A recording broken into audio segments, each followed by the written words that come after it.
Piracy কেন করব? যখন একটা সিনেমা পাইরেসি হয়ে যায় তখন সবার স্বপ্নে কিন্তু একটা বাধা পড়ে। একটা সম্ভাবনার জায়গাটা নষ্ট করতেছে পাইরেসির মতো ঘটনা দিয়ে। এই উদ্দেশ্যে আপনি কি বলতে চান? আমার মনে হয় পাইরেসি জিনিসটা ছোটলোকি, অবুঝপনা এবং হচ্ছে খুবই বাজে একটা প্র্যাকটিস আর কি।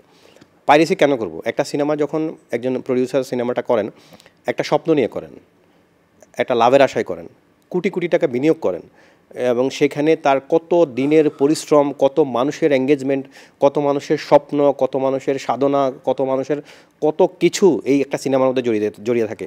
আমরা হয়তো 2 ঘন্টায় 2.5 ঘন্টা একটা সিনেমা হলে দেখে ফেলি, কিন্তু এইটা কিন্তু কত দিনের পর দিন প্রচেষ্টার পর এটা তৈরি হয় এবং এখানে বিশেষ করে প্রডিউসারের সাইড থেকে আমরা যদি চিন্তা করি, প্রত্যেকটা মানুষকে তার সম্মান দিতে হয় এবং প্রত্যেকটা মানুষকে তার একসাথ করতে হয়। এলএমই সার্টিফাইড বিশ্বসেরা কপারে তৈরি ওয়ালটন কেবলস, যা আপনার স্থাপনাকে রাখবে সব সময় নিরাপদ। তো আমার মনে হয় যখন একটা সিনেমা পাইরেসি হয়ে যায় তখন সবার স্বপ্নে কিন্তু একটা বাধা পড়ে। বিশেষ করে প্রডিউসার যদি এই সিনেমাটার পাইরেসির কারণে যদি উনি তার অর্থটা রিটার্ন করতে না পারেন বা কোনোভাবে ধরা খান, তাহলে কিন্তু উনি পরবর্তী সিনেমাটা কীভাবে বানাবেন?